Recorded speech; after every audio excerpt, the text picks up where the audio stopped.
Next, I want to introduce a close colleague and friend, Indra Adnan, for the next phase of the evening. And I want to do that partly because we're very proud of her book, The Politics of Waking Up, which is available near the door for anyone who wants to think about what the politics of waking up might mean. Do peruse it and have a think about it.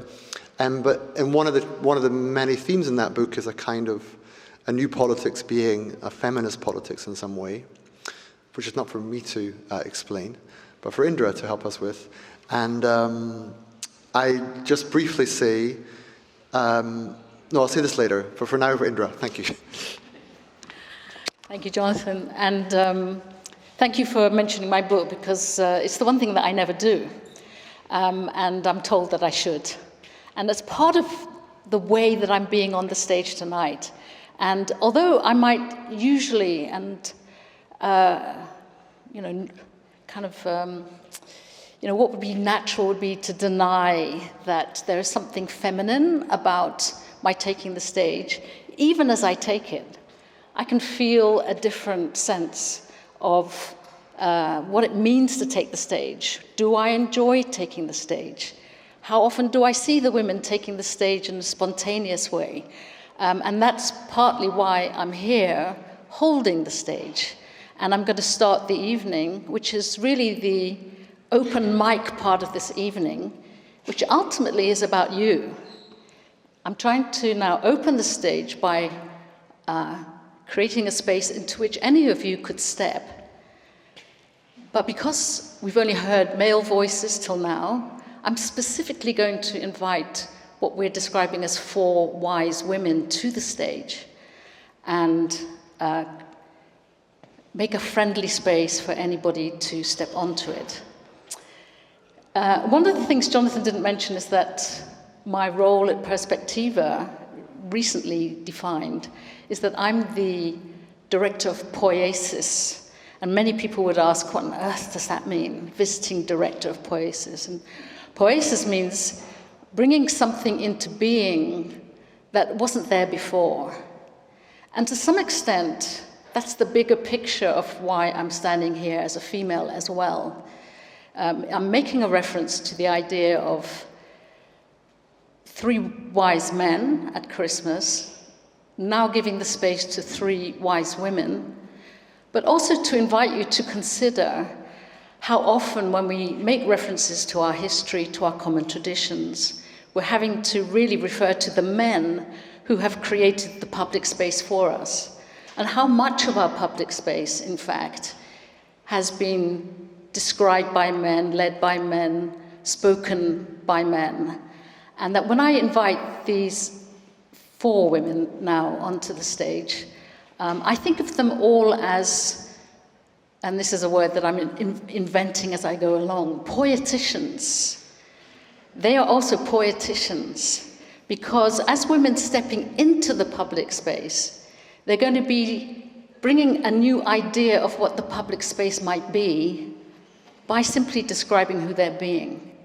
And they were all invited with the question to describe who am I being, or what am I bringing at this time of Christmas? So maybe for the first time we'll be thinking, what is Christmas in the words of a wise woman stepping onto the stage, sharing her life with you in some way? And the first of these wise women poeticians is Sarah Stein Lubrano, who some of you may know. Sarah, I'm not going to describe everything I know about you, because what I understand is I don't know that much about you, as you've recently become, started working for many different organizations and started work on a book project, and maybe you'd like to introduce yourself as you come onto the stage. Sarah.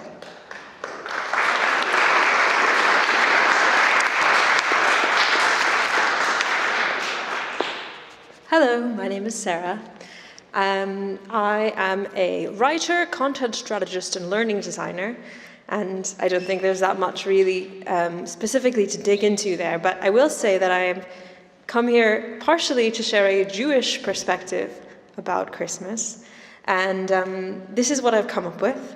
I hope it's acceptable, and I'm here afterward if you want to talk about it.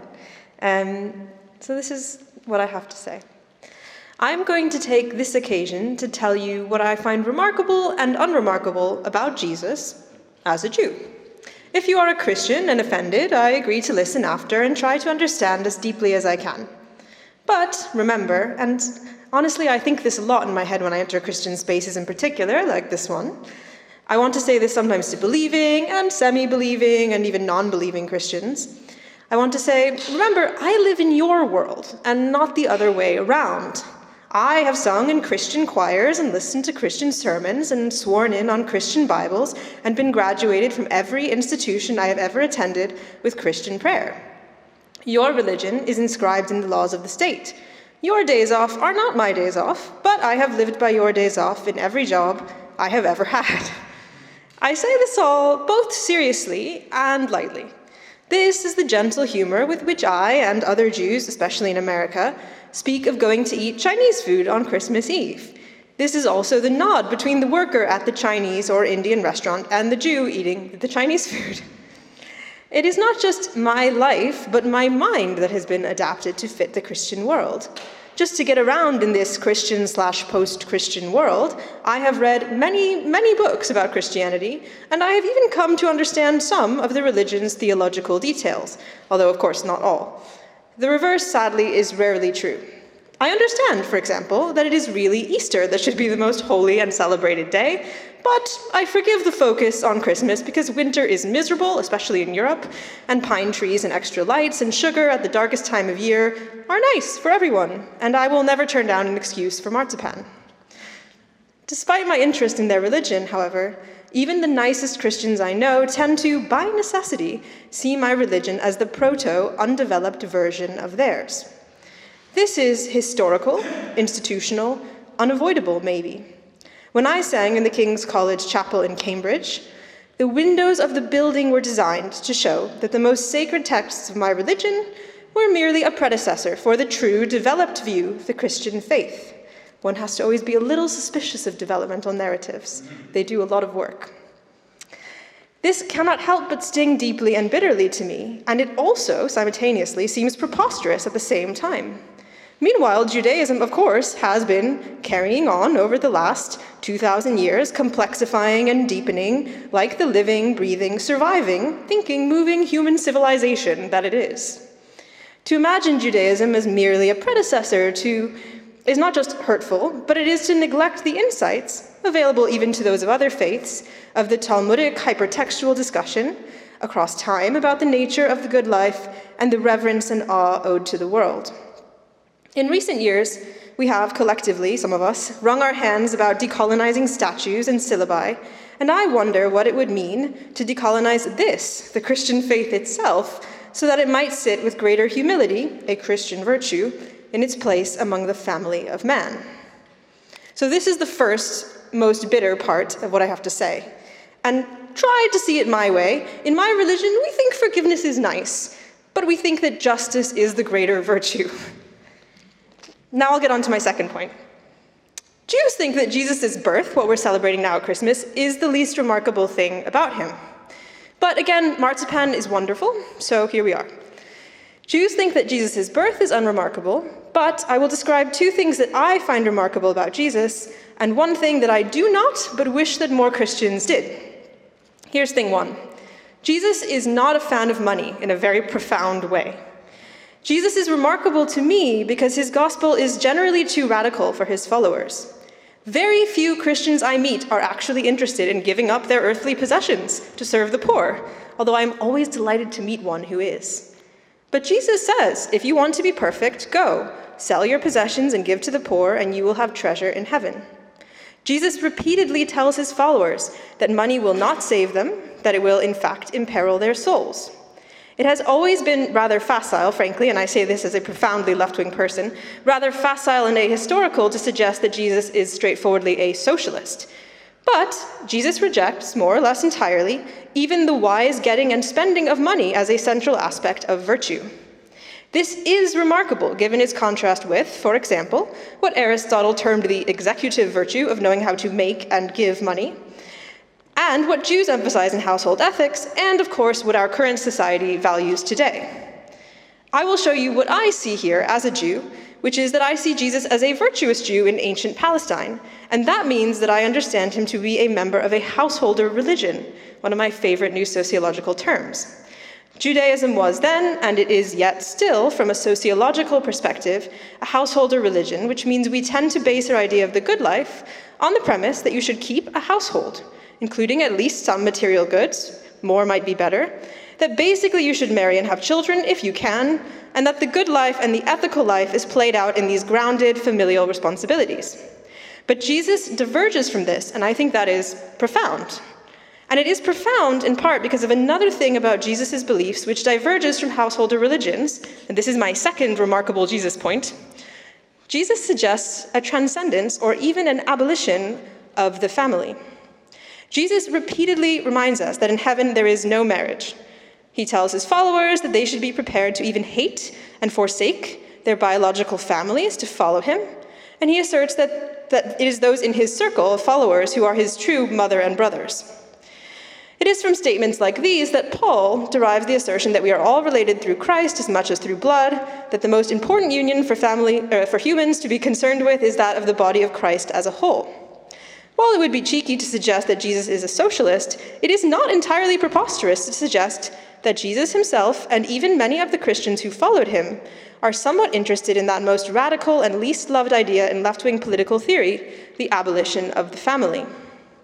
Lest Christians, or anyone in the audience, be appalled by the mere phrase abolishing the family, let me remind them that the term abolish, when used in political theory and in the Hegelian sense, means to transcend something by making it no longer necessary, while at the same time incorporating what is good about the previous form into the new era.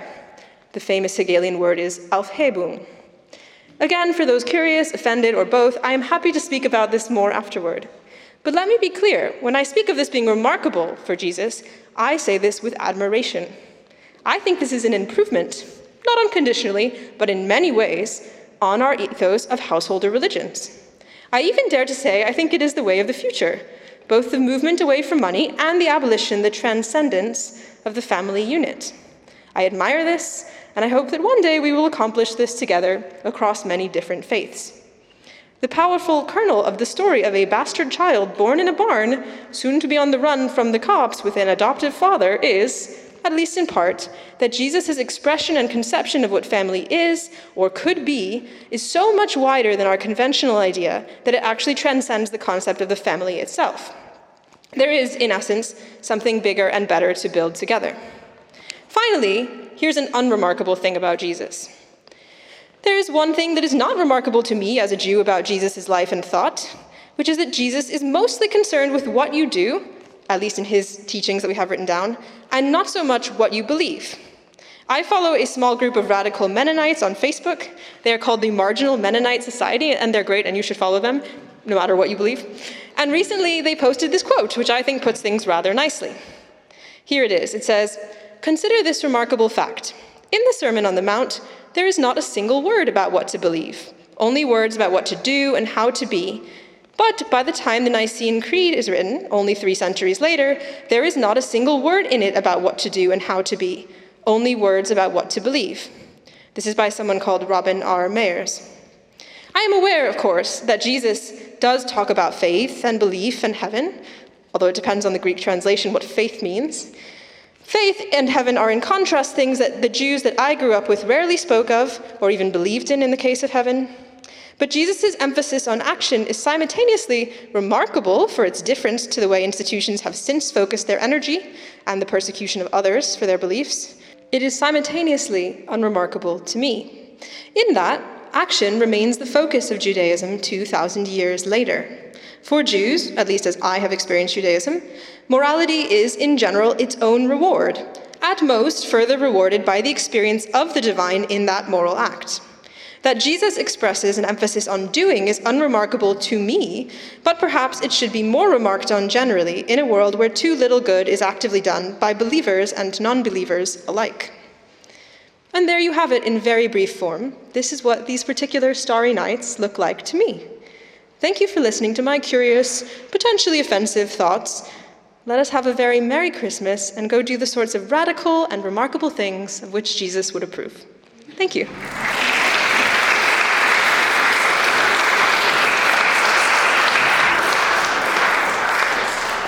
Thank you very much, Sarah. And I'm not going to take any time up here at all. I'm going to invite the next wise woman to the stage. I'm very conscious that we could spend the next hour discussing what we just heard, and we could have spent an hour discussing what we heard from Mark as well. But it's very much in the spirit of tonight that we're bringing whatever we have to bring, and let's ponder that and then think, what would I bring to this stage? And in this moment, I'm going to invite Vanessa Chamberlain. Vanessa, where are you? Who's an artist and may set a different tone. Thank you, Vanessa. And a poetician. A poetician. I'm a poetician. The last time I met Indra, she helped me develop a Ministry of Beauty at the Realization Festival, so I'm happy to be that. And I just want to name that I actually think St. Ethelberga stole the show. We can all agree. Mark, that's why we were distracted, wherever you are. Sarah, where are you? Thank you and amen. I feel like I have nothing to say. And I'm going to try not to respond, I'm going to try and say what I was going to say. Would you mind putting the first picture up? If it works, doesn't matter if it doesn't. I am an artist, and I am a theologian, and I'm a writer, and I'm riddled with self-doubt, felt intelligence person that generally walks around the world feeling everybody else's pain and finding it hard to regulate and thinking I'm pretty rubbish, apart from moments where I think like, oh no, I'm okay. So Jonathan asked me to speak this evening, and I think and he asked me to speak about Jesus, which I was a bit nervous about mentioning, and you've broken that ground for me. And it doesn't matter that the image isn't up.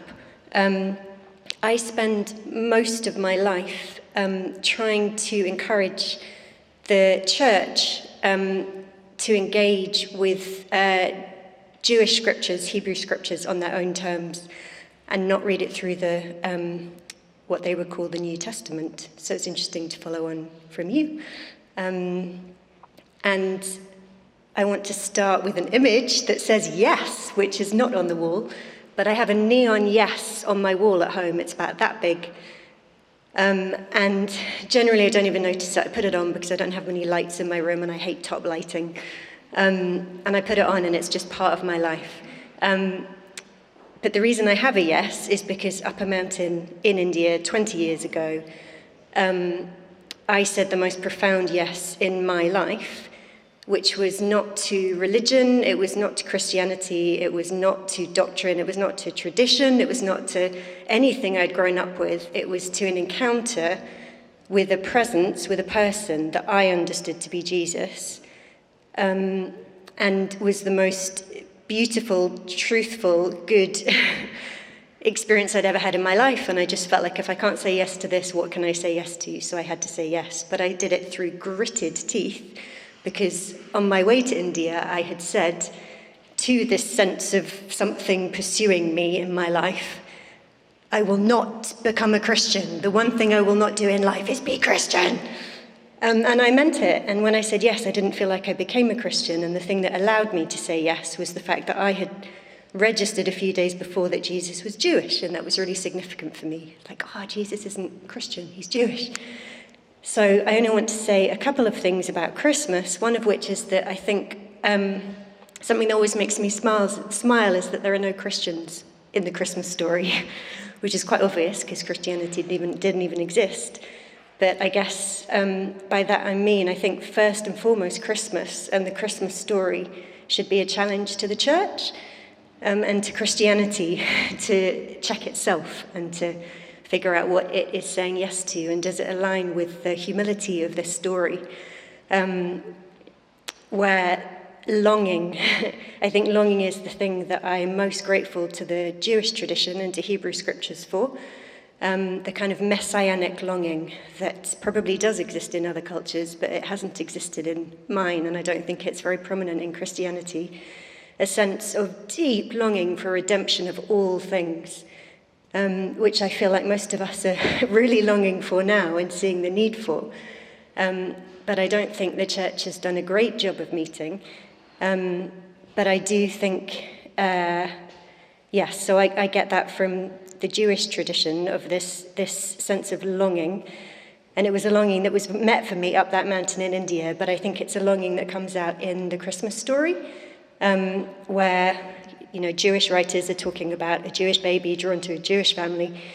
And the first people that are drawn to kind of recognize this little boy for whatever he is to them. There's the yes. In the midst of the mess of my house. And I make sure I don't have many lights so that I do put it on whenever I come in, because I am not particularly a yes person in life. So it just reminds me that somewhere deep down I've said yes to something very profound, and that I want it to filter through every aspect of my life. And the first people drawn to this child, as Mark has already mentioned, well, there's kind of social outcast shepherds, to whom this apparently glorious angelic host appears to, in the way that St. Ethelberga did to us. And there are the Magi, who are just like these wizards. Magicians, wise men, probably not kings, stargazers, medicine men, they're so curious. And probably from Persia, they've had a long journey. It's unlikely they'd arrive on the 6th of January. They probably arrived quite significantly later than that, after Jesus' birth, if the story is true. But in the story, they arrive on the 6th of January. No, they don't. Anyway, doesn't matter.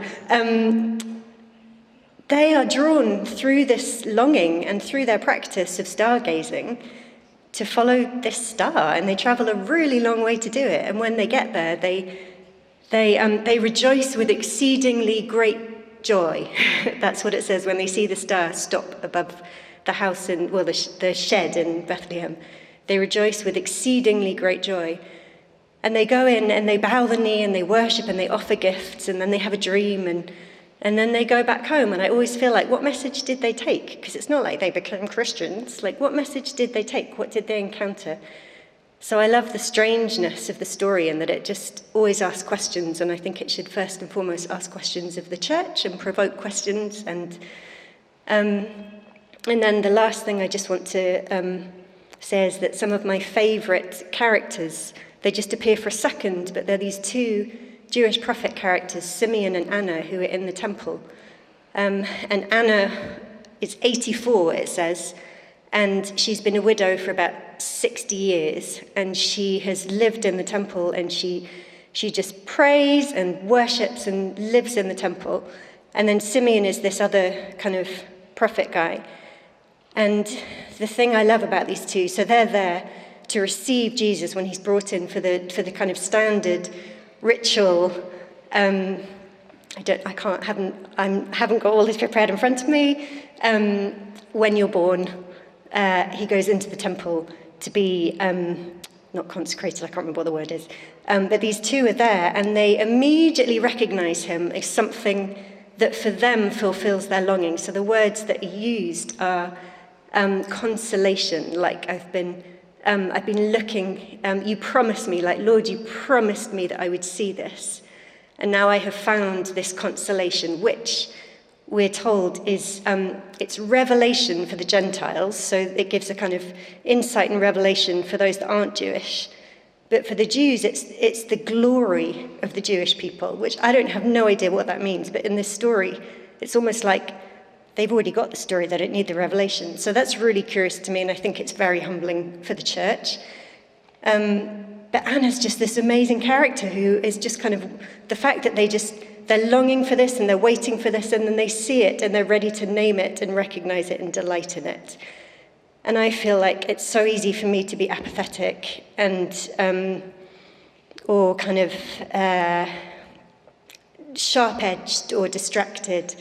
And how can the Christmas story and these strange characters in the Christmas story remind me of the validity of my longing and the lack of satisfaction, the longing in my life, and can also kind of keep me on my toes to recognize it when it arrives, so that I can say yes to the things that are yes, however small or insignificant they might be.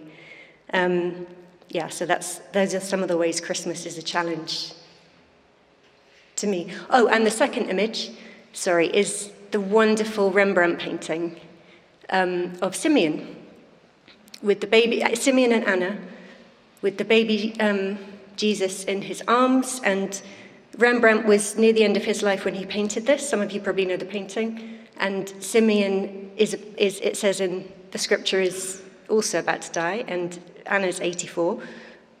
And so he's seeing with a different kind of sight, which I guess speaks into some of the things that Mark was talking about. It looks like he's blind, he's not looking at the baby, but he's holding something that for him, as I understand it, is a yes. And I just wonder what that yes meant to him and to the Magi.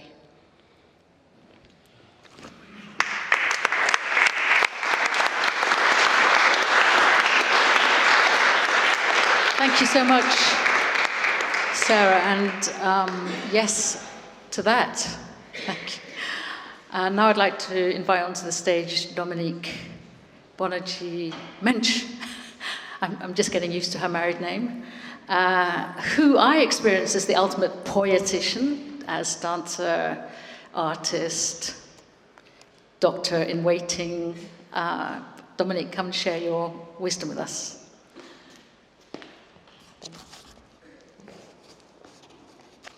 Thank you, Indra. Hello, good evening, everyone. I'm Dominique. So, the question is, who am I being? And I'm not going to say at Christmas, I'm going to say at this time of year. And I'm actually going to speak from a syncretic perspective.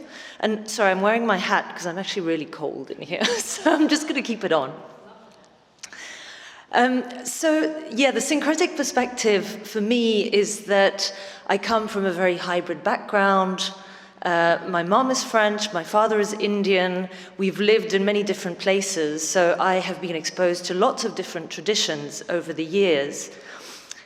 I am going to speak about one tradition that has become important to me. So the tradition I'm going to speak about is the Sufi tradition. But before I speak about the Sufi tradition, I want to talk about a sort of guiding thread for me that goes through all these traditions. So when I was a kid, living with my parents, we would go to midnight mass at Christmas. And for me, the smell of the incense, the crib, the sort of mystery and magic of being awake at midnight when you're a child, and also the incense in the church, had this amazing sensorial, magical effect. And I really loved it, as well as the singing, this kind of echoing these amazing spaces have. And then I left home and did lots of different things, and we lived in Zimbabwe, and then, there was no snow at Christmas, obviously, and there were completely different traditions there as well. But more recently, I have immersed myself in another tradition, which is the Sufi tradition. And right now, I'm very excited, not so much about Christmas, but tomorrow I am going to be experiencing my first Shebi Arus. And Shebi Arus is the most important ceremony for Sufis, and specifically for Sufi dancing dervishes, of which I am one. It's when we have a very special muqabele, and the muqabele is the ceremony of the Sufi dancing. And so tomorrow is going to be my very first Shebi Arus. And for me, this is more in the foreground than Christmas.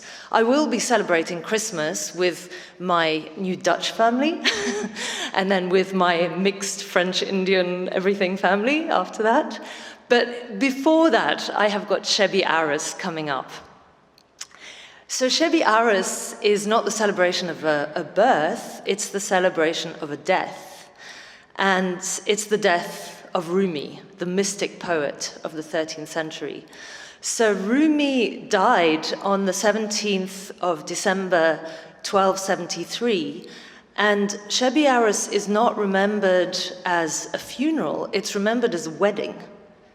It's the wedding of Rumi with the beloved, and that's why we celebrate it, and it's such a it's such a wonderful ceremony. But the key, the kind of thread that I'm talking about is this idea of ceremony. You know, from the midnight mass and the incense and everything I experienced as a kid, and then this ceremony that I'm going to do tomorrow of Shebi Aris. So I have a video actually to show you. Are you able to show it? So this is a very special video because we never show what we do to anybody. But if you just play the video.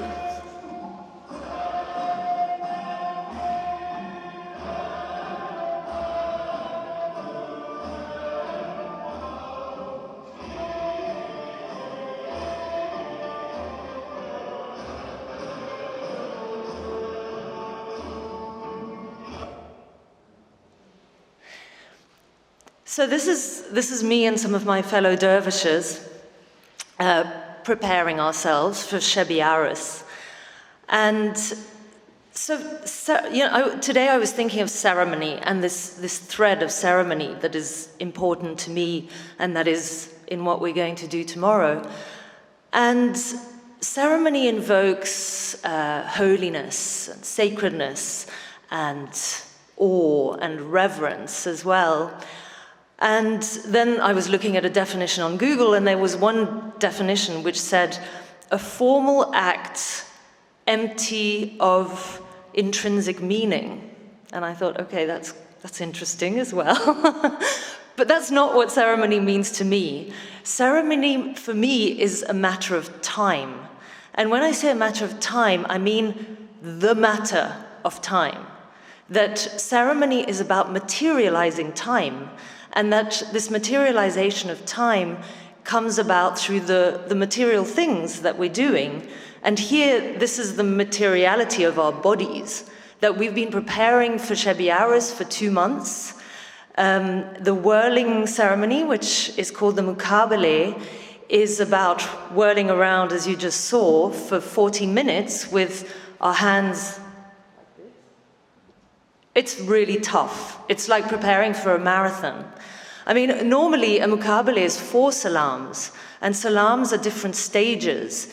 And the stages in this kind of leaving behind of your social body to encounter the divine, and these hats that we're wearing, which are called sikhes, and they actually represent the death, they are tombstone.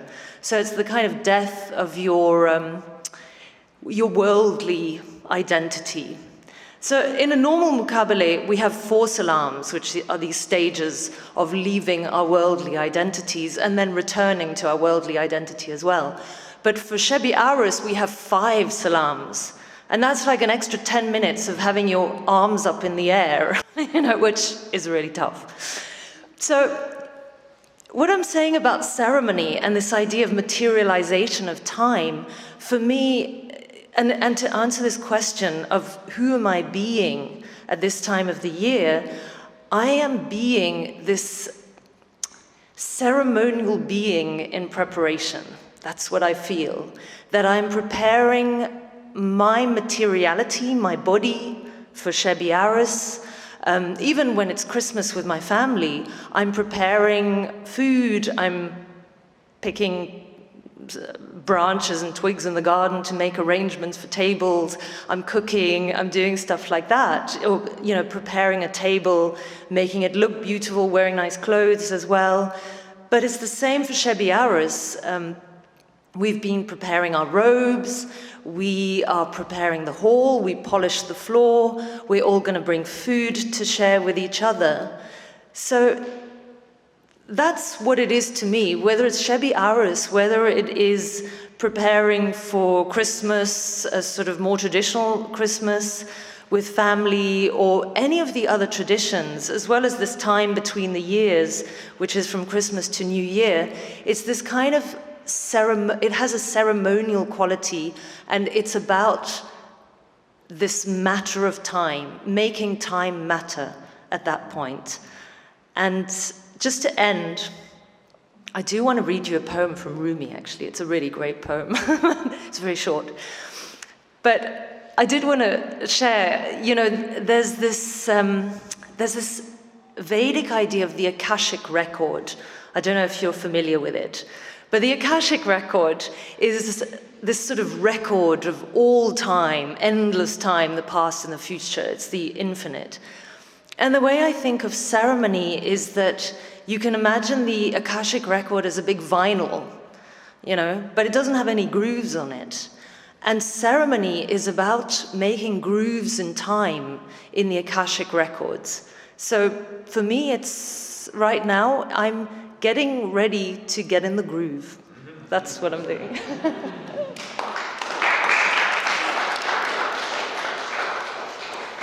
And just this poem, it's very, very short. It's called, and I think this is good if you're thinking of what you want for Christmas. It's called Spiritual Health. A good gauge of spiritual health is to write down the three things you most want. If they in any way differ, you're in trouble.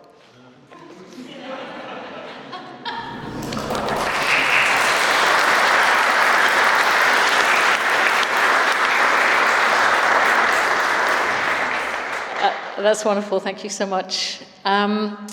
And now I'm going to introduce our final wise woman, and I'm going to encourage you, as you're listening to Maria Dorothea Skov, who's about to take the stage, that the next person to follow Maria is going to be you.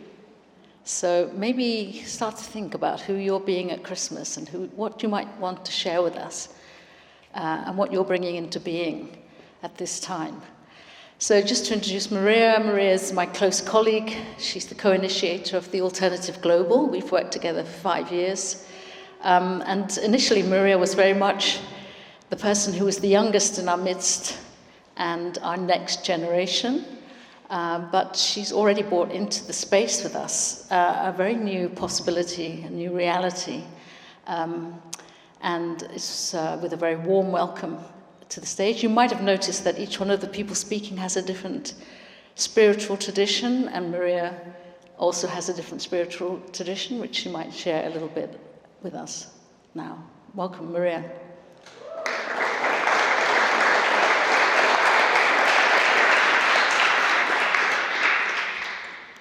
Hello, everyone. I'm Maria. I stand here today as a wise woman, but also a Buddhist. In particular, I'm a lay practitioner of the Tibetan Mahayana Gelugpa tradition, for those of you who care about those details. So a Buddhist is mainly what I'm trying to be at Christmas, and Christmas is not officially a part of the Buddhist tradition in any way, although perhaps Buddhists believe that Jesus was a Bodhisattva, but that's a story for a different day.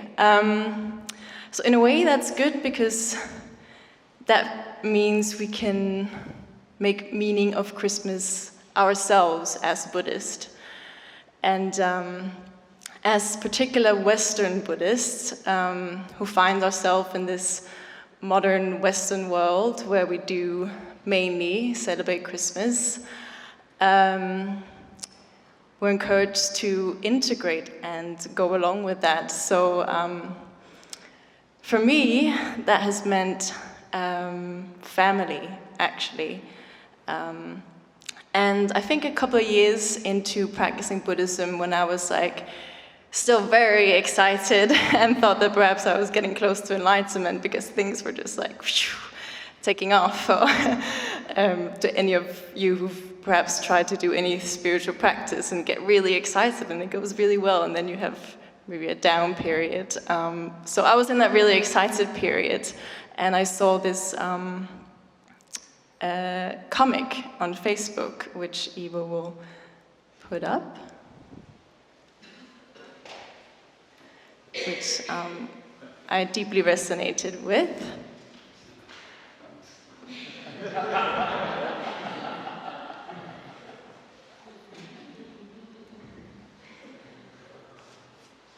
Yeah, so I grew up in Denmark in a large family. I have 6 siblings, working class, Christian, fairly conservative. I think I spent most of my life trying to move away from that and go travel the world, get tattoos, become a Buddhist, turn vegan, try to be everything that my family wasn't and distinguish myself from them. And I noticed when I went home, they would mirror back to me the Maria that I actually didn't want to be, and how much that would challenge me. I have a brother who's a director of a pig transporting company, and he would refuse to eat anything vegan I would ever make, and something like that would challenge me. And it was very hard to go home for Christmas, and I saw that, and I was like, okay, I have to do better. So my practice at Christmas, since that sort of mini realization, has really been to open my heart again to my family, to share my practice in a way that's not teaching in any way, or to share my experience of being a Buddhist, but that's more just showing up and being present, being accepting, and whenever my family mirror back this person that I perhaps feel like I in some way have moved away from, I try to take it as a reminder of perhaps who I still am in a lot of ways, and be more integrating of that person that I was. Yeah, so for me, Christmas is one big mirror. And I actually don't get to go home for Christmas. I just spent 2 weeks in Denmark.